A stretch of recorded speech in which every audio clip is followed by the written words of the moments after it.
I'm perplexed, I would say, about the situation in Canada. I've been thinking about it this morning. As you know, the court that we appealed the College of Psychologists decision to decided that the college it's within the college's purview to stop me from having any political opinions, as far as I can tell. The decision, which I posted on Twitter, starts out by making a case for the fundamental reality of freedom of speech for Canadians in Canada, and then says, but, and that's always a bad start when you're talking about freedom of speech, but apparently the college has the right to decide that I can be re-educated forcibly with the risk of my license, essentially because I made political statements that the members of the college don't agree with. And those opinions involve 2 criticisms of Justin Trudeau, 1 criticism of his chief of staff, 1 criticism of an Ottawa city councillor, and then my objection on Joe Rogan to the climate apocalyptic fear-mongering that idiot tyrants are foisting on the general population. Now, apparently that makes me unprofessional and a disgrace to the profession, such that I am now going to be required, the college can go ahead with this, to put me into a re-education program with their so-called social media experts, and that's also, by the way, a profession that does not exist, until I learn my lesson, whatever that is, regardless of how much time that takes, by their judgment, or they can take my license away. And so the court says, well, of course you have freedom of speech, Dr. Peterson, but because you're a professional, you're bound by your professional organization. And apparently they're not bound, even though they're a government organization, fundamentally. Apparently they're not bound by that fundamental constitutional axiom. And so that shows you, all you Canadians who are listening, and everyone outside of the country who might be the least bit interested in Canada, that shows you exactly what our bloody Constitution is worth. And if Canadians are so daft that they don't think that that's a problem, well, they're going to figure it out over the next 15 years because there's absolutely no excuse for this. So that's what I'm thinking. Now, there's part of me that's thinking, well, look, Peterson, the College of Psychologists is after you. You've taken it to court. Now the judges have decided that you're wrong. Maybe you're wrong. And I think, well, I expressed political sentiment and I'm actually informed. And so for the life of me, I can't see how I'm wrong. I think I have a responsibility to say what I think, and I think many people agree with that, and I think the fundamental consequence of that around the world has been massively beneficial to people. So I think, number 1, what the hell? And number 2, bring it on and see what happens. Because I will make absolutely every bit of this public in a way that the college and the courts can hardly even imagine. So away we go. The court decision was worse than I thought it would be. I was already pessimistic. I figured the court would take the coward's way out and basically upbraid the college for procedural inadequacy. Because one of the things the college did, which is just beyond comprehension as far as I'm concerned, is pursue these complaints that were put forward by people distributed all over the world, who then claimed in writing falsely to be my clients, when in fact they were never my clients. And not only were they not my clients, they had nothing to do with anyone who was ever a client of mine. And so I figured at least the court would say, well, of course you have the right to police professionals because you're a professional governing body, but they didn't even do that. They just basically said, well, of course you have the right to freedom of speech, except when it comes to, let's say, political opinions. So, then what right do you have at all? I know perfectly well from talking to many physicians in particular, but also lawyers and psychologists, that no one in Canada, arguably, and this is also extremely strange, it's surreal, there's no one in Canada except me that's actually in a position to fight this, because it's hyper expensive, and I don't know if my insurance will cover it. It's hyper expensive. It's stressful. It's complex. It's time consuming. It could involve the suspension of my license. And there's not really anything that can be done to me that's a threat. I'm not serving as a clinician. I don't have a practice anymore because that became impossible, even though I love doing it. And I'm also not very happy about that. So I'm like the person who can do this. And Canadians have no idea to what degree professionals in Canada are now required not to say what they think or to lie outright. So for example, therapists are required by law to lie about, let's say, the gender identity of minors. And so for me, especially on the therapy side, if you're required by law and by your professional organization to lie cowardly, you're done as a therapist, because the only thing you've got as a therapist is honesty. That's it. Honesty is what's curative. So, you know, it's just part of how surreal the world is, and particularly how surreal Canada is. But I have freedom of speech. It's like, do I now? What do I get to talk about? Apparently I can't even talk about the weather. You know, here's another fact. This is literally the truth. People can submit a complaint to the College of Psychologists from anywhere in the world. And so someone in the States submitted a complaint about the last conversation I had with Joe Rogan, where I expressed my doubts about the validity of economic predictions based on climate science. The complainant submitted the entire transcript, 3-hour conversation, as evidence of my unprofessional behavior. And the college, which did not have to pursue that complaint, went forward with it. So like, okay, I talked to Joe for 3 hours. Apparently, everything I said in that 3 hours was unprofessional and a disgrace to the profession. So like, well, what am I supposed to do about that? The answer is, well, we're going to appeal the decision. I will take this to the Supreme Court. I don't think that any judges will have either the wisdom or the courage to rule about this properly, except at the Supreme Court level. And I'm not particularly optimistic about that either.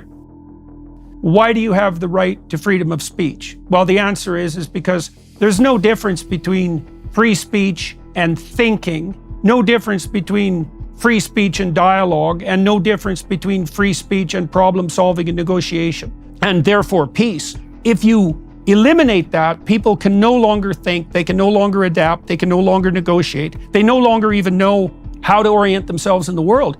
And so, in principle, the advantage for the Supreme Court is that they rule in favor of the most fundamental principle upon which civil democracy itself is predicated.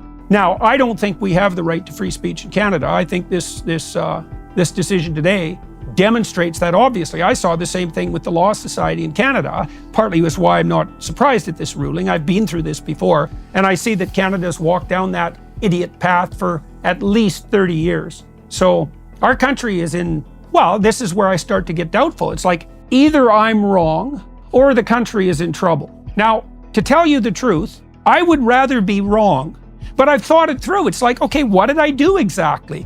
None of my clients complained. That has nothing to do with this. And I expressed my political opinions, which I have a right to do, which I believe were correct. I think that, and Canadians agree with this now. The last poll indicated that Canadians believe that Justin Trudeau is the worst prime minister we've ever had. Well, that was sort of my point a year ago, you know? And so if I can't say that, and yet a majority of Canadians believe it to be true, and believe me, a lot more of them are going to believe that. A lot more are going to believe that in the relatively near future. In what sense do I have anything even approximating freedom of speech? And if I can't have that opinion, and therefore, in principle, no one can, then what do we do when we're stuck with a prime minister, let's say, who everyone has decided is the worst prime minister the country's ever had? This is another reason, you know, why I'm in a position that I can fight this, because the worst thing that could happen is the college can take away my license. Now, I already know that if my license gets taken away, there are other jurisdictions that will grant me a license the next day. There's a real comedic element to that, because I could lose my license in Ontario and instantly be licensed in at least 3 other jurisdictions. And so that's not going to look very good with regard to the Ontario College of Psychologists. The other problem that the college is going to face is that, and I don't know exactly what they're going to make of this, but all the people who are involved in this prosecution are going to find very soon that this will eat their life. So, well, I've offered to the college to negotiate. I actually have a solution in mind, and I've heard the odd comment indicating that maybe that's a possibility. I reached out a month ago with an idea. They haven't got back to me. I think they're waiting for this decision, to tell you the truth. And of course, they're going to be entirely emboldened by this. I have a reasonable solution. But, and I also know, or think I know, you might ask, well, why is the college doing this? And my suspicions are, because we've been through this before, when Cambridge University canceled the seminar I was going to conduct there on Exodus, I found out eventually that it was basically one person who was behind all of that. There were two more that were associated with that person who are pushing the college to go after me for whatever the hell their reasons are. Maybe they disagree with my political opinions, particularly on the trans front. And that was the tweet, I think, that really probably initiated all this, right? I tweeted about Elliot Page. And so I'm perfectly happy that I tweeted that particular tweet. And I also think in 5 years, nobody will admit that they were ever in favor of any of this, right? This is far worse than the lobotomies of the 1930s. This is inexcusable. I read one poor kid today on Twitter, detransitioner, was decrying his castration. Fancy that. And pointing out, for example, that, he's a young guy. He has no sexual drive whatsoever. And he said, well, what am I going to do? What have I lost? I can't believe I was so stupid as to have gone through with this. It's like, fair enough, kid. You probably should have woken up. I should also point out, just so everyone is aware of this, surgeons are much more likely to be psychopathic than people in the typical profession. That's a well-documented phenomenon in the psychological literature. Now, it's not only surgeons, obviously. You see that in other professions as well.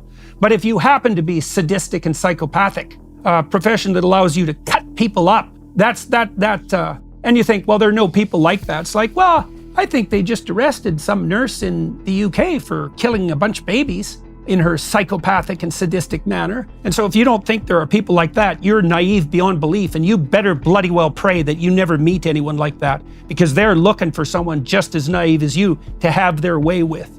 So just so everybody's watching and listening knows, someone can take out a complaint by going and filling out a form at the Ontario College of Psychologists website. So if anybody out there is inclined to complain some more, just go ahead and do it.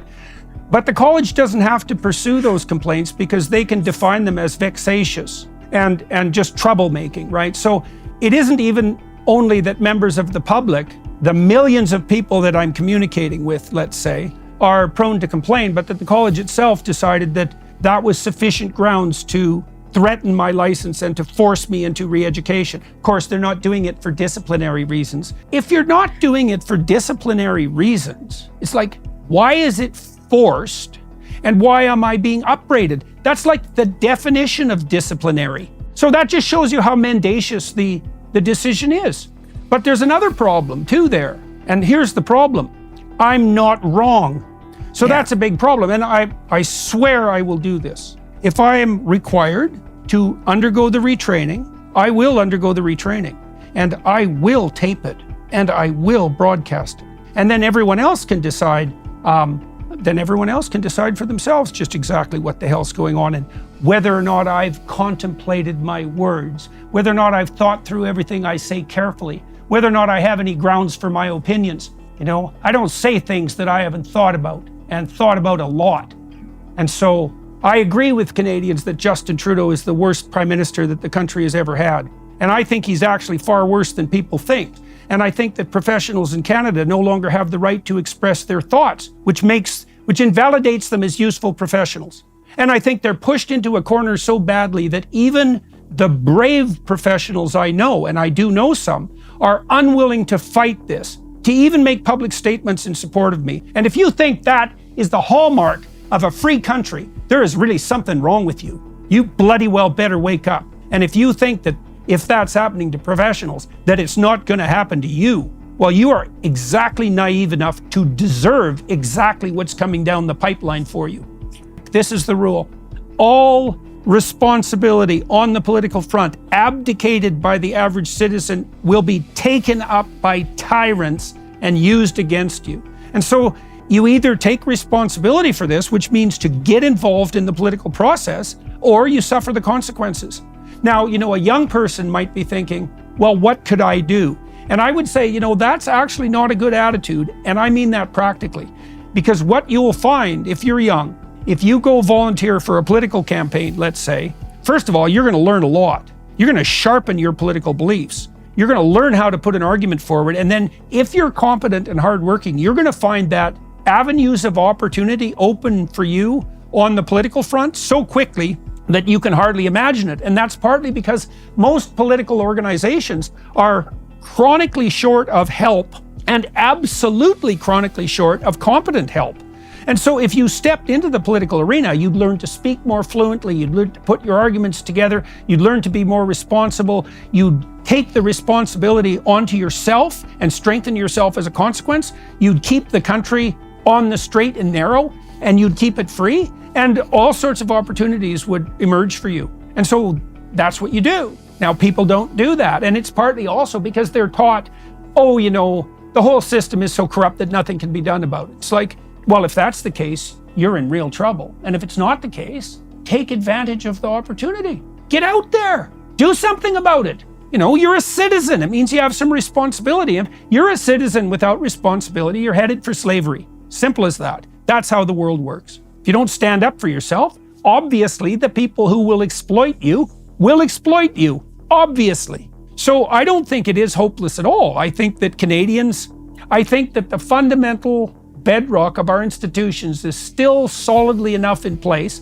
although it is threatened, that we don't have to walk down this increasingly authoritarian route.